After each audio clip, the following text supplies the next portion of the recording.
So this is my presentation for my DVC2 project. I took the class last year, fall of 2019. So I'm just going to kind of run through my process, some tips I have. I'll show you guys all of the material I made, and hopefully it'll give you a good sense of how I went about approaching different parts of it, what the actual final result looked like for me, and my experience with the showcase. So to start it off, I'm just going to go through kind of how I arrived at my project, and that starts with brainstorming and research, obviously. Um, so what you're seeing here are some mind maps that I put together. This was probably the first thing I actually did for the class. Um, this was just to get my mind moving into a few different directions. So I started with 3 different topics and kind of just threw everything that I could think of onto the paper, I guess whiteboard in this case. And yeah, this was a really good way to come up with different ideas that I might not have come up with if I didn't do this. Um, and yeah, it was a good exercise to get my mind moving, to figure out what I actually wanted to do. So eventually I kind of started to narrow it down after moving on from here, and I decided I wanted to focus on physical health. From there, I started to do a bunch of research surrounding that. Um, and as I kind of started to find my niche, what I was going to focus on, I started to put together the story that I wanted to tell with the data um, that I found, I guess. So what you're seeing here is a storyboard. I decided to focus on obesity, especially among young people for my project. So what you're seeing on the top there on the index cards is all the data that I want to use within my project, and then the middle row is kind of the story I want to tell, and the bottom is the emotion I want the audience to feel. So here I'm just trying to organize it in the most effective way possible. Um, and what this will eventually lead to is my infographic. So really just trying to organize it in the most concise and easy to understand way. And it was really great because I could just pick these things up, move them around, try different ideas, and move forward from there. So right here, these are my infographics, a few different drafts along the way. On the left there, obviously, is my first one, and then moving to the right, we're going to go through my second and third iterations. So on the left, really all I was going for there is getting all the data that I just showed in the previous slide out onto the actual, uh, uh, I guess, paper of what the infographic final would be like. And a common theme that you're going to see within my project is kind of just throwing everything out on paper or on a whiteboard or something just to get all the ideas out of my head. Sometimes I have issues with self-editing and changing ideas too quickly, trying to move an idea from infancy to final in a really short amount of time. So in order to combat that, I kind of try to get everything down on paper before I can actually do any editing of my own ideas. So you saw that with the whiteboard. So instead of just trying to come up with 2 or 3 great ideas and moving forward with them right away, really just getting everything out, not limiting myself. And by doing that, I'm able to come up with better ideas, usually be more creative, that kind of thing. So all that to say, on the left, obviously it's a very boring, kind of clinical visual look. Um, but the important part is that all the data is on there, and I'm able to start finding ways to visualize that data, finding ways to make it easier to understand, and finding ways to make it tell a compelling story. So in the middle one, I'm starting to move towards that, where I'm coming up with some clever visual ways to represent data, um, and then I'm breaking it up into sections to try and tell the story. This isn't branded yet at all, obviously, but this is kind of just moving towards the visual look that I want to go for. Um, and of course, it's not final. The one on the right is my final one. You can see just some minor differences, obviously beyond the color and the typeface changes in certain places, coming up with more effective visuals to communicate data. And then these are it's kind of just a blown up view of the actual data points. So the top section on the left here, this is where I lay out the problem. So I'm giving a bunch of data from articles that I found, but also a survey that I took showing why youth obesity is a problem, kind of alarming people to what's actually going on. The section on the right here is the cause of that problem. So it's data showing why that's happening. Um, so you can see people just really love convenience and craving when it comes to their food, to their eating habits. And then there's a ton of new fast food restaurants, 2040, that open every single year in the US. So those two combined obviously can cause the problem that's laid out up here. And then the last section down here on the bottom left, that is what I would propose as a solution. So the whole point of this infographic is to show the purpose behind your company. And I'm doing that by offering a solution to the problem that I proposed earlier in the infographic. So what you see here is Zip Kitchen, that's my company. And then right here is this little graphic showing how I would combat that with this company. So a way to provide good tasting, cheap, convenient, and healthy food. And at this point in the project, I don't actually know what my product is going to be. I just know that's what I want to achieve. A way to combat fast food by doing those four things. So I kind of have the infant stages of what I want to do for the project, and then from there, I'm able to actually move forward with branding, identity, visuals, coming up with a product, prototypes, that kind of thing. So this is a really good way to lay the groundwork for the rest of the project. Once I had all that data laid out, I was able to come up with some people who would actually appreciate this product, people who would actually use it. And obviously the goal here is to come up with broad enough personalities that your audience can relate to, but specific enough personalities that they seem real and not just like a made up thing. So on the top, I have a single mom, limited time, limited budget. She wants recipes she can cook fast and high nutritional content for her kids. The middle is a busy college student, doesn't have a lot of money, so he doesn't want to overspend on delivery, which he often does just to save time. He wants quick and convenient recipes and also low cost meals. And then the bottom person is a young professional who works 10-hour days. She spends too much on takeout food and she spends too much time cooking if she does cook. So she wants quick and convenient recipes and also healthy recipes. So by doing this, now I kind of have the structure for the challenges and desires that I need to address when I'm putting together my actual product. So moving on, I kind of have, like I said, the framework for what I want to do with my company. So now it's time to put a face on the company and give it a name. So here's another example of me just getting everything out on paper. If you look closely here, there are some really, really, really bad names. But that's the point. That's the point is just get everything out on paper no matter how bad it seems, because you never know when a bad idea could inspire a better idea. So yeah, just not limiting myself, not editing myself in any way, or calling it quits after coming up with what I think is a good name. Just getting everything down before I actually move forward. So the bold ones are the ones that I thought were the best, and like you saw earlier, I ended up going with Zip Kitchen. Kitchen, obviously, because I'm addressing cooking at home, eating, and then Zip is in a reference to both cooking quickly, but also cooking cheaply. So Zip as in closest to zero. So once I have the name, I can move forward with identity marks. So that's a page from my sketchbook, one of many of logo ideas. On the bottom of that photo, you're getting a picture of me putting together a very low fidelity prototype of what will eventually become my product. I'll come back to that in a little bit.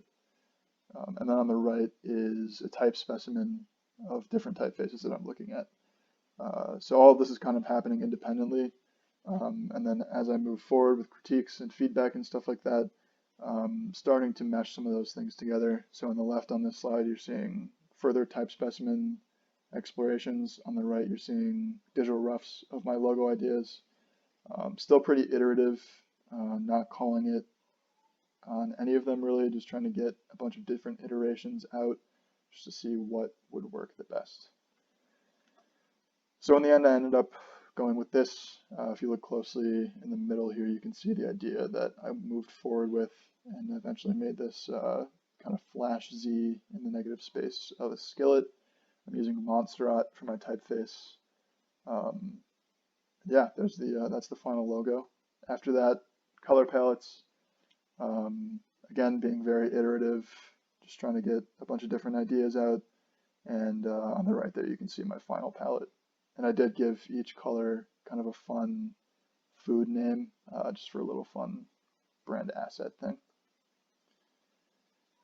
So once I had all that figured out, all that was left for the identity was just to condense it into a standards manual.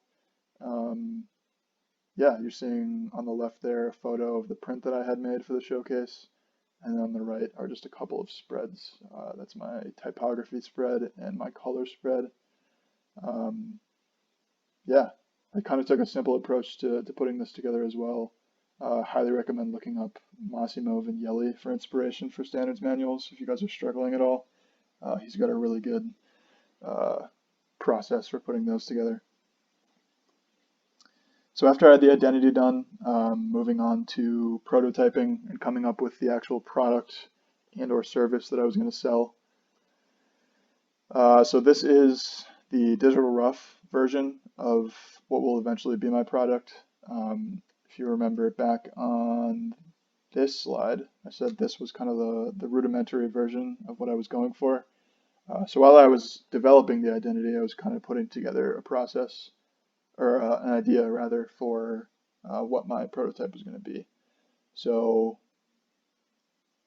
just to lay it all out kind of, what you're seeing here is a recipe card, and this is my take on an improved version of a cookbook. So when I was thinking about what I wanted to do for this, originally I wanted to do an app, and I remember having a conversation with Kim after class about why that wouldn't be the best approach. And this is actually what I came up with almost immediately after that conversation. So my idea is there are two ways you can handle a recipe in your own kitchen. One is a cookbook and one is a digital device. So the problem with a cookbook is it's a high craft item generally. It's pretty fragile. It doesn't want to get wet or dirty or anything like that. So it can be kind of finicky to use a cookbook in a kitchen where there are a lot of things that could make it dirty or ruin it, such as, water, oil, eggs, anything really. If you have your hands dirty, you're not going to want to pick up a cookbook, turn the page, hold it, or anything like that.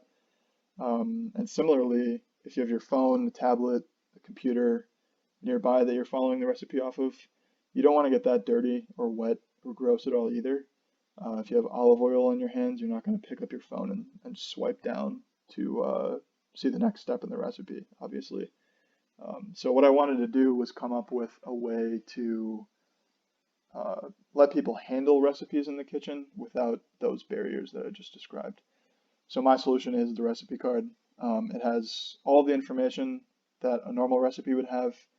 On the front, you're seeing the name, the prep time, total time, yield for servings, the ingredients you need, the directions, an image, and then on the back side of the card, it gives you a shopping list with recommended quantities of products that you get, some quick nutrition facts, and then a QR code, which I will touch back on in a little bit.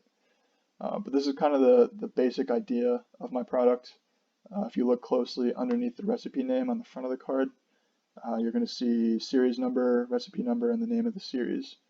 And the idea behind that is that these cards would come in decks of 8. So each deck would have 8 recipes, and those recipes would all have 2 ingredients in common.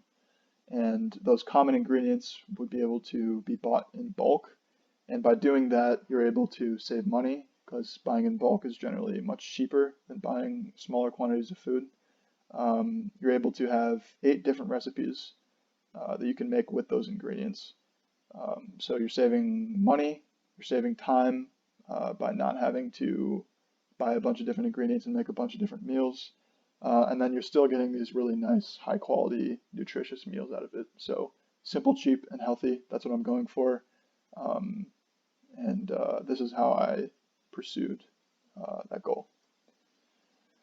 So as I moved forward, I realized I was going to need some really high quality images of all these recipes that I was using for my product. So what you're seeing here is me and my wonderful girlfriend putting together every single recipe and then taking some nice photos of each of them that I could use on the cards. So as I said, there's 8 recipes in each deck, and I made 2 decks for the showcase, which means 16 unique recipes that I was going to have to photograph. I think here we probably have, 5 or 6 different ones going, different things cooking, different things being prepped. And then you can see in the foreground here, starting to frame something for a photograph.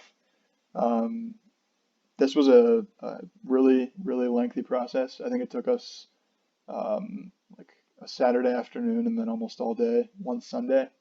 But I was able to get some really good assets for my project, and I think it turned out really well, so I'm happy I did it. And then these are some images of the final decks. Yeah, so all the info that I previously mentioned is on there. You can see the imagery. Over here on the right, you can see the fanned out deck with all the different recipes. They're attached with a screw post in the top left corner, which you can unscrew and take off individual cards. And in order to combat the issue that I just talked about with cookbooks and devices, I made these cards really thick. They're tear-proof. I coated them with a glaze type thing to make them waterproof. So you can pick them up, get them dirty. If you need to, you can rinse them off. No harm, no foul. And then in the left image, I should say, this card up here is something that I included with both decks. On the front side of that card is recommended staples to keep in your pantry and fridge.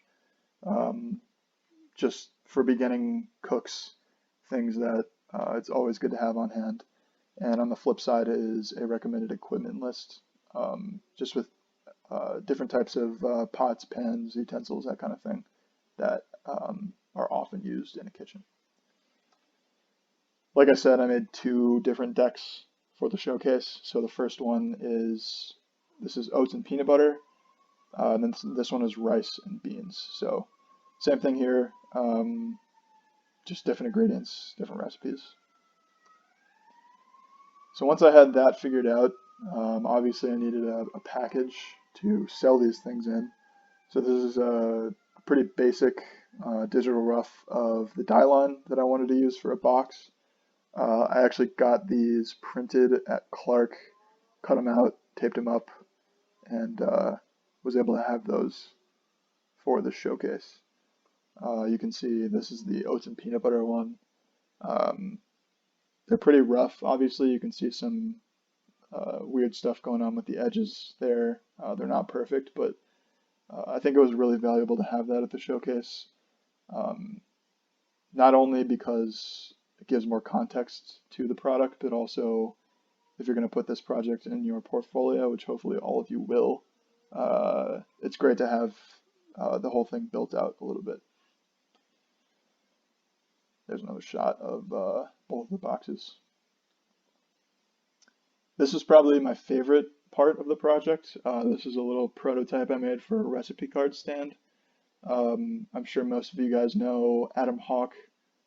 He is a digital fabrication professor that I had the semester before I took this class. And he came into design methodologies and gave a talk about all of the digital fabrication tools that we could use on this project in the new A Dream Lab. And I was just obsessed with the laser cutter. So with his help, I put together a little plan for a recipe card stand made out of a plywood sheet that I bought for like $2. So what you're seeing here is the laser cutter etching my logo onto the back of the recipe card stand after it's cut out the actual piece. So that's what these looked like when they were all put together. Very simple. I think it's just 5 pieces of wood that I had to cut out. I just planned it up in Illustrator and then fed it into the machine. And yeah, I think it worked out really well. Again, it was great to have these at the showcase, and it's great to have for my portfolio just because it's a more built-out version of the brand. And there's a nice detailed shot of the etching. And there's the recipe card actually on the stand. This is how it would look in the kitchen when you're using it. So the last prototype I made was the app that goes along with the cards. So if you remember a little bit ago, I said there was a QR code on the back of each card, and if you scan that QR code, you would come to a screen like what you're seeing now. So this is the Zip Kitchen app. I actually did get a chance to build this out in XD. Thankfully, I was in Emily Behrens' UI UX class while I was taking DVC2. So I had that knowledge fresh in my head, and I was able to actually build a working prototype for the showcase. So on the left screen there, you're seeing a guide. Essentially, this page has all the information that's on the recipe card, but more expanded with more capabilities. So as you can see, there's a list of ingredients that you can add to your grocery list. There's a video embedded of someone making the recipe that you can watch. And I actually did make that video for the video component of the DVC2 project. So if you swipe right from there, you go to the nutrition page where it has a nutrition facts section. All the same information you would see on a nutrition label on an actual product at the store. And then if you swiped right once more, you would see a cost section where there was a cost breakdown for each ingredient. It would have recommended brands and then prices for each ingredient based on your location. So that was pretty much everything that I made. After I got all that done, obviously the last part was the pitch competition and then the actual showcase. So here is my poster for the showcase. This is displayed at my booth. Obviously, well, I'm not sure if you guys are doing this or not. Hopefully you are, because I think it's a good exercise to show off the highlights of your project. But yeah, this is kind of just everything I showed you. On the left, I have my professional bio, my design team. Melanie was my mentor, who you guys met earlier in the semester. She brought a lot of really, really great not only culinary advice, but also just business advice for how to run a business based around food. My mom's on there as well. She's an awesome chef, cooks some really great food, so she was super helpful as well. And then my girlfriend, who you saw earlier, helped me take the pictures, cook the food, and some other stuff. And then just a product description on the left side. Beyond that, everything on here is what I've shown you already. I got my infographic, all my branding stuff, my personas, and then down in the bottom I just kind of have a guide to my prototypes with some tags showing off each of the different data points that is on each of them. So to wrap it up, this is a picture of me standing awkwardly at my booth at the showcase. So you can see everything we've talked about. My poster's up in the background. I've got my 2 recipe card decks that people can pick up and use, the 2 stands, the 2 boxes. I've got my XD prototype of my app up on my phone so people can play around with that. And then my brand standards manual and some Zip Kitchen swag, just some buttons and pins and stuff like that. Yeah, that's pretty much it. I know you guys' showcase is going to be quite different from mine. But hopefully this gave you some insight into the full process. my TA when I took this class, Jake, he gave a presentation as well, and his was super helpful to see kind of the finality of everything. So hopefully this kind of eases your guys' mind in terms of the stress of the project and stuff. Feel free to hit me up on Slack or email or whatever if you have any questions. Happy to meet with any of you about your projects. And yeah, thanks.